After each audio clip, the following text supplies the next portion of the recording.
Okay, so I've been diving into this material about the near abroad and the whole conflict in Ukraine, and it's honestly way more intense than I realized. Oh, it's a deep dive for sure. Gerard Toal really gets into how these geopolitical borders aren't just lines on a map. They're incredibly personal to someone like Putin. Right. I was reading about that 2008 NATO summit in Bucharest. There's this wild story about Putin telling George W. Bush that Ukraine is not even a state. Did he actually say that? Well, it's complicated. There's no official transcript, but according to people there, he told Bush that a huge chunk of Ukraine's territory was just a gift from Russia. Wait, a gift? Like he was just lending it to? Exactly. Specifically Crimea. He basically warned that if Ukraine ever tried to join NATO, the state might just cease to exist. He threatened to tear off Crimea and the East. That is incredibly ominous, especially considering what actually happened 6 years later. It really is, and the material makes this great point. Ukraine might not be interested in geopolitics, but geopolitics is interested in Ukraine. I love that quote. It feels like Ukraine is just caught between these massive grinding gears of history, like all those territory transfers after World War II. Right, it was all designed in Moscow. The Kremlin just moved borders around with zero regard for how the people there actually felt. It was all about their own strategic calculations. So when the Soviet Union collapsed in '91, you have this massive population of ethnic Russians who suddenly find themselves as a minority in a new country. That must have been a huge shift. Huge. We're talking over 8 million people.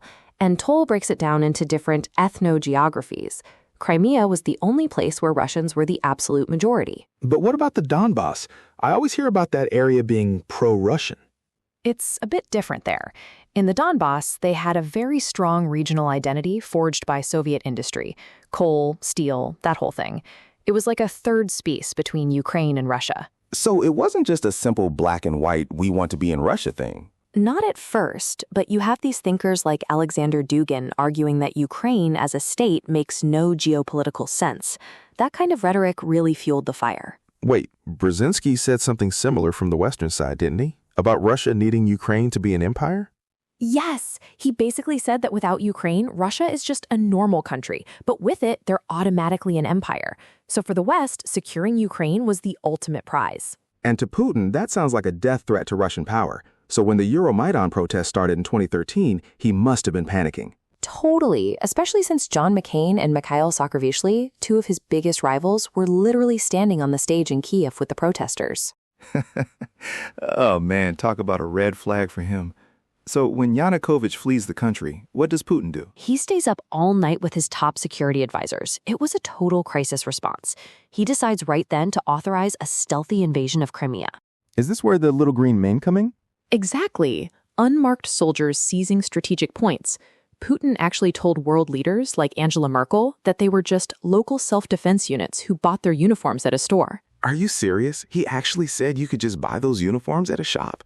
He really did.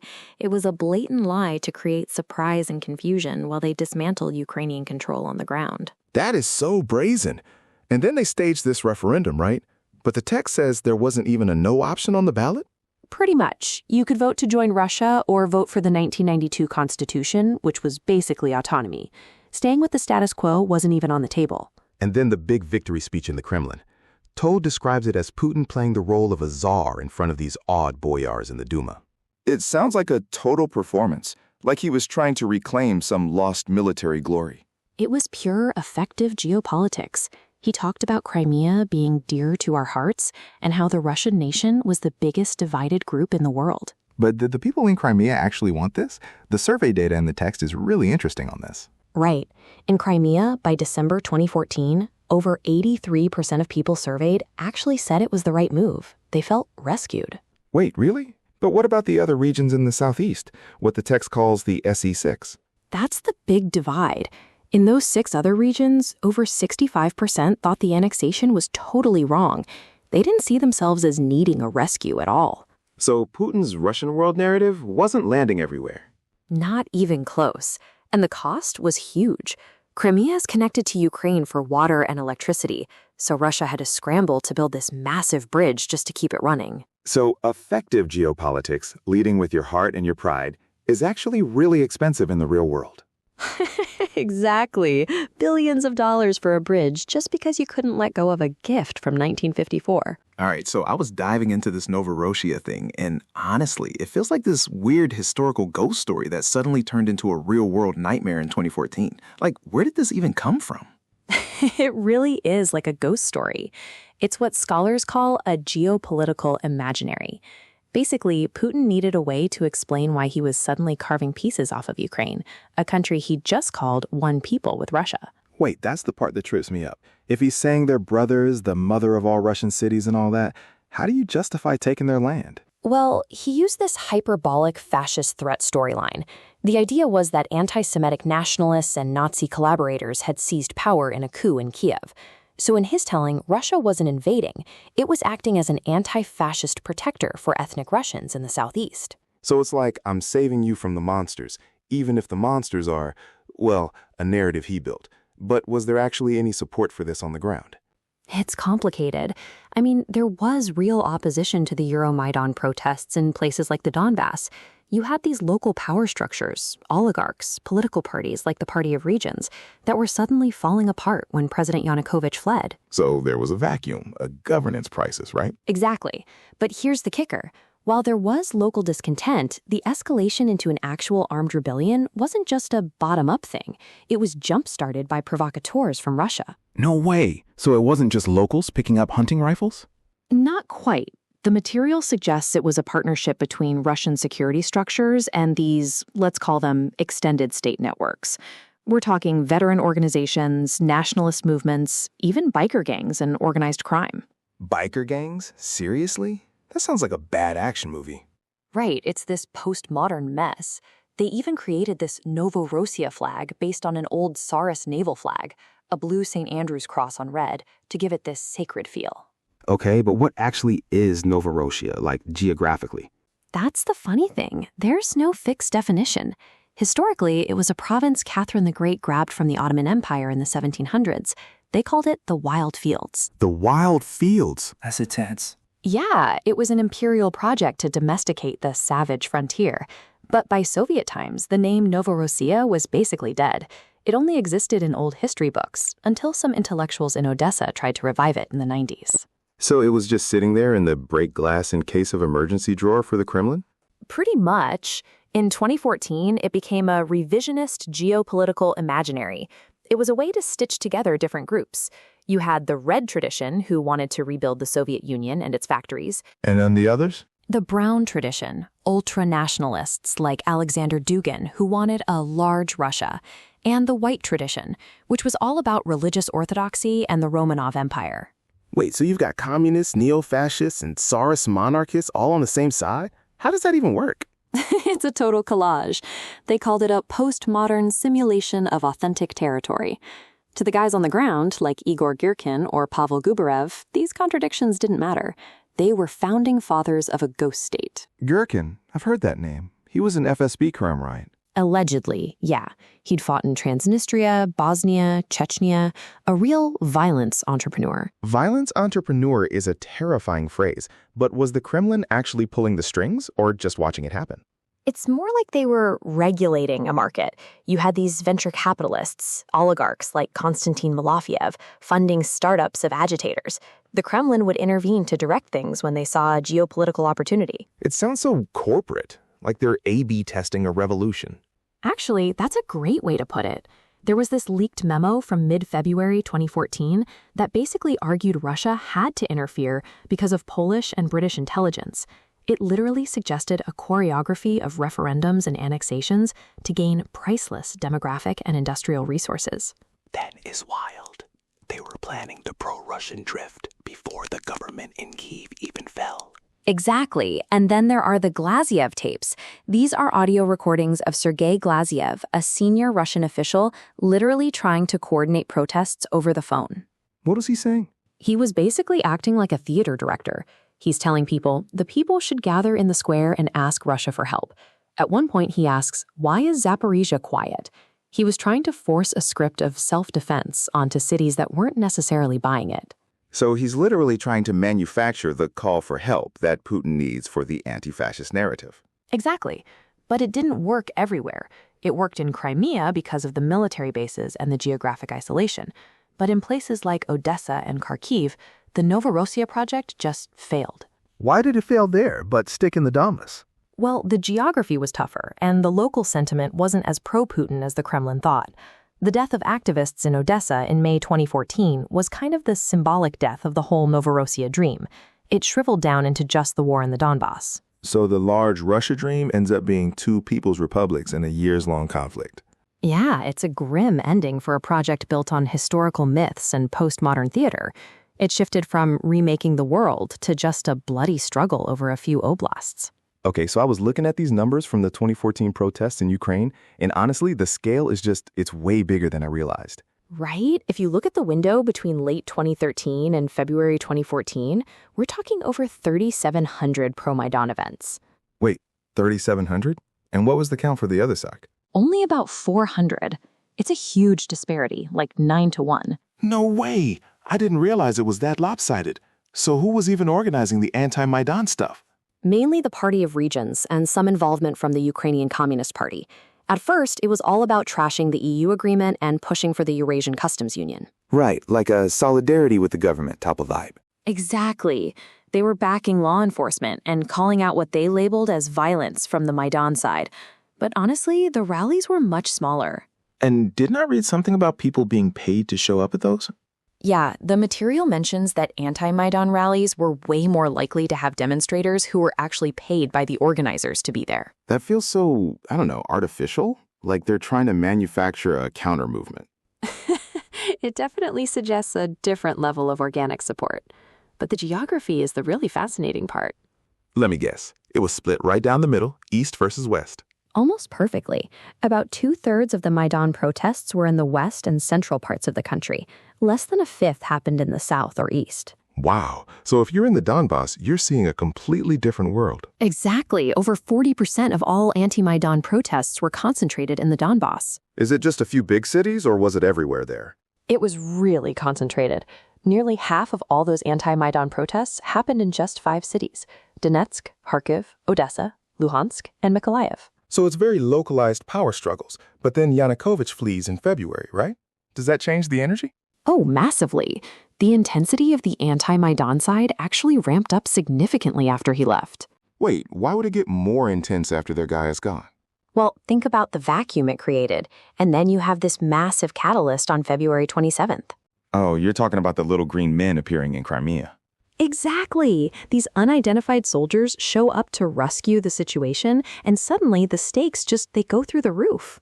It's wild how it shifts from these domestic political protests to, something much more international and military-focused almost overnight. It really does. It stops being just about trade deals and starts being about the very map of the country.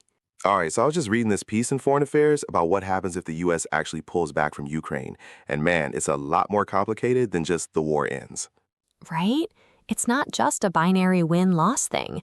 Liana and Michael Kimmage basically argue that while Trump might want to end it fast, his flexibility could lead to the U.S. walking away entirely if a peace deal doesn't happen. Wait, didn't they just sign some revenue-sharing deal for minerals, though?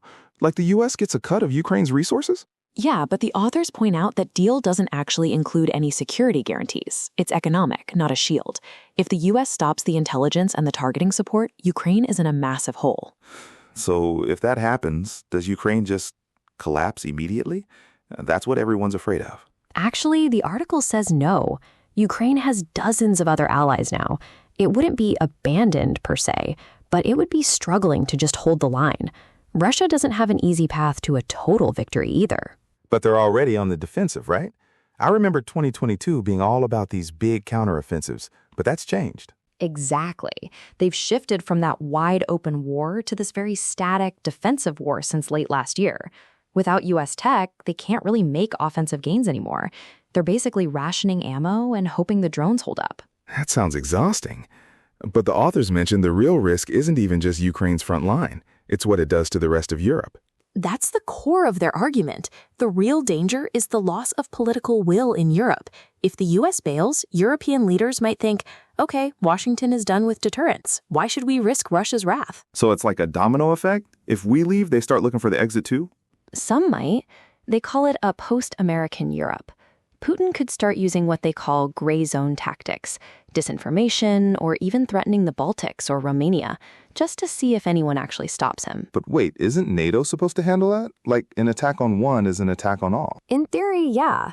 But the authors argue that without the U.S. nuclear umbrella, Russia might see NATO as a paper tiger. Britain and France have nukes, sure, but they're no match for Russia's arsenal in a real standoff. A paper tiger. That's a scary thought for someone living in Poland or Estonia. Totally, and Fix and Kimmage point out that Putin can then play the divide and conquer game, offering cheap energy to some countries while threatening others with territorial moves. So Europe just fractures? They can't just step up and build their own massive defense force? They're trying to spend more, but the article says they're just not ready. They lack the command structures, the intelligence capabilities, even the simple things like airlift. It would take them decades to replace what the U.S. provides. Decades? We don't have decades if things are heating up now. Right, and you've got these internal rivalries, like Poland is already asking the U.S. to put nuclear warheads on their soil. The authors say Trump would basically relish playing these countries against each other for better deals. That sounds like a recipe for a mess. It's like going back to the old pre-war days of a hodgepodge of confusing treaties. Exactly, and the authors are really firm on this. Ukraine is the linchpin. If it's cast aside, the whole security architecture that's kept Europe stable since the 90s basically evaporates. It's wild because they mention that Ukraine has been ignored or given cosmetic fixes for years, like back in 2008 or the 2014 invasion. Yeah, they say the West spent more effort on cosmetic cessation of hostilities than actually fixing the problem. And now the bill is coming due. So the takeaway from the authors is basically, don't treat this like a real estate deal? Pretty much. They say Washington shouldn't view Ukraine only in economic terms. A sovereign Ukraine is what stabilizes the whole region.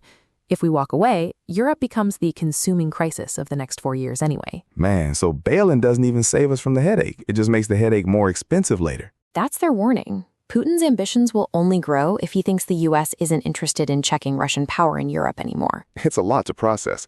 I didn't realize how much the U.S. presence acts as the glue for even the European countries' relationships with each other. Yeah, without that counterbalancing power, it's every nation for itself, and that only benefits Moscow. Okay, so I was just looking at this whole situation in Moldova, and it's honestly like a total pressure cooker right now. Oh, for sure. October 20th is the big day. They've got the presidential election and a referendum on joining the EU happening at the same time. Wait, so they're basically deciding their entire future in one afternoon? Basically, and Moscow is pulling out every trick in the book to make sure they choose the Russian way instead of the European path. But why does Russia care this much about Moldova? It's pretty small, right? Tiny, but huge for strategy.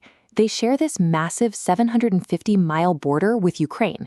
If Moldova falls into the Kremlin's orbit, Ukraine is suddenly surrounded on their southwest side, too. No way. So it's like a second front in the war, but with ballots instead of bullets?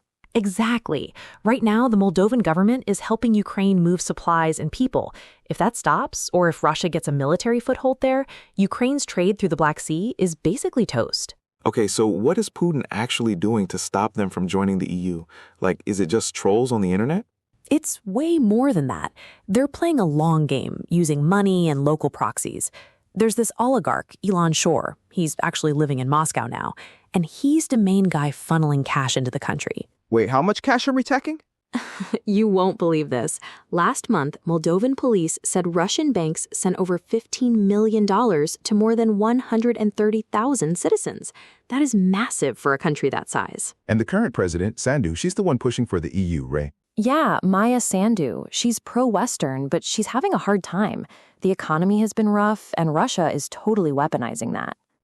Right. Didn't they do something with the gas prices? I feel like I remember that being a mess. Oh, it was brutal.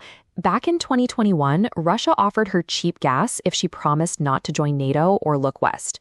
She said no, and then they basically froze the country out with crazy prices. That's so cold, literally. What about that breakaway region, Transnistria? I feel like that's always the wild card. It totally is. There are about 1,500 Russian troops just sitting there. Moscow uses it as leverage to keep Chisinau on edge. Are they going to invade from there? Probably not right now. Most of those Russian troops are actually locals with Russian passports, and they don't seem that excited about fighting Ukraine. But it's a constant threat. And I saw there's another region, Gagauzia. What's the deal there? That's a Turkic minority area. Moscow is scaring them into thinking they'll lose their culture if they join the EU. They're even building amusement parks there to win points. An amusement park as a geopolitical tool? That is wild. Right? It's all part of the narrative. Russia brings the fun and cheap gas, while the West brings war. So, if Sandu wins this month, is the problem solved? Not even close. The presidency in Moldova is actually kind of weak. The real power is in the parliament, and those elections aren't until next year. Oh, so even if she wins, a pro-Russian parliament could just block everything she tries to do. Exactly. That's the long game. Russia's hoping to wear them down until they can flip the parliament and stall the whole EU process. It sounds exactly like what happened in Georgia, where things were looking good and then just slid back. That's the big fear. It's why the US and the EU are trying to help them with energy and fighting all the fake news before things get worse. Okay, so I was just reading about this whole political situation in Romania, and it is way more intense than I realized. It sounds like they basically just dodged a massive bullet. Oh, totally. It's wild. They're calling it a postponed reckoning. Basically, they almost elected this far-right candidate, George Simeon, who's pretty much the antithesis of everything the country has stood for since the Cold War. Wait, I saw that. He's the guy who's super into Viktor Orban and the MAGA movement, right? But he was defeated by the mayor of Bucharest? Exactly. Nika Jordan. He's this moderate conservative, former mathematician. He managed this crazy come-from-behind win in the runoff on May 18th. But here's the thing. Simeon still got over 5 million votes. 5 million? Out of Raleigh. Out of 11.5 million, so almost half the country. It's not exactly a landslide for democracy, even if they avoided the worst-case scenario. That's actually terrifying. I mean, what was Simeon actually promising that got people so riled up? It was a lot. He attacked the EU, NATO, and even Zelensky. He wanted to do a purge of civil servants, similar to what the Trump administration's been doing with the Department of Government Efficiency. So he was basically using the U.S. playbook in Romania. Pretty much. Even though the Trump administration didn't officially back him, he positioned himself as the Romanian MAGA leader. He even echoed Russian talking points about the war in Ukraine, which is nuts for a country that borders Ukraine. Right. Romania has been such a staunch NATO ally. They host U.S. bases. Why would voters there suddenly turn against that? Well, the author, Veronica Anghel, points out that while the elites are all in on the West, ordinary Romanians feel left behind. They have the highest inequality in the EU. A third of the population is at risk of poverty. So it's the classic forgotten people narrative. The economy is growing on paper, but people in the countryside are still struggling. Precisely. Rural youth unemployment is over 30%. And then you have the Constitutional Court, which did something, well, pretty controversial. Oh, tell me about the court. They actually canceled an election, right?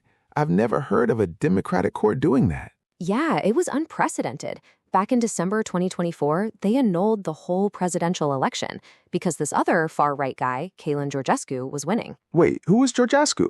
I thought Simeon was the main J. Georgescu was this TikTok star, basically. Out of nowhere, he got 22% of the vote. Then the intelligence services declassified reports showing coordination with Russian bots and over $1 million in mystery funding. Of course it was TikTok bots. But wait, did the court actually have the authority to just hit the reset button? That's the debate. Many see it as massive judicial overreach. Even J.D. Vance criticized it at the Munich Security Conference, calling it an elite effort to silence the will of the people. Which I guess played right into Simeon's hands for the rerun, right? He could just say, look, the elites are rigging it. Spot on. He framed the whole rerun as the people versus the unaccountable institutions. He even said he'd make Georgescu his prime minister if he wants. It sounds like a total mess. How did Nika Jordan actually manage to beat that momentum? He built a really wide but fragile coalition. He got the urban middle class, young people, and the ethnic Hungarian minority who were scared of Simeon's ethno-nationalist rhetoric. But can he actually govern? If the country's that divided, how do you even pass laws? It's going to be tough. His coalition only controls about a third of parliament. He has to work with the center-left Social Democrats, who are part of the very establishment people were rebelling against. So it's like they're back to square one, but with a more angry electorate. Pretty much. And the Russian interference isn't stopping. During the spring campaign, there were over 85,000 cyber attacks on the electoral infrastructure. 85,000? That's insane. It's like a constant digital siege. It really is. Even Pavel Durov, the Telegram CEO, was flooding channels with claims that the election was being manipulated by France. The foreign ministries had to respond in real time. It feels like Romania is this laboratory for how to dismantle a democracy from the outside and the inside at the same time. That's a good way to put it. The author says the country isn't an autocracy yet, but it's definitely not a confident democracy. It's standing on very fragile ground. I mean, if they don't fix the inequality and the rural poverty, Simeon or someone like him is just going to be back in 5 years, right? Exactly. If this reprieve doesn't lead to actual renewal, it'll just be remembered as a mischance before the next reckoning. Man, that's heavy. Thanks for breaking that down for me. I had no idea it was that close. Yeah, it's definitely a story worth watching. Catch you later.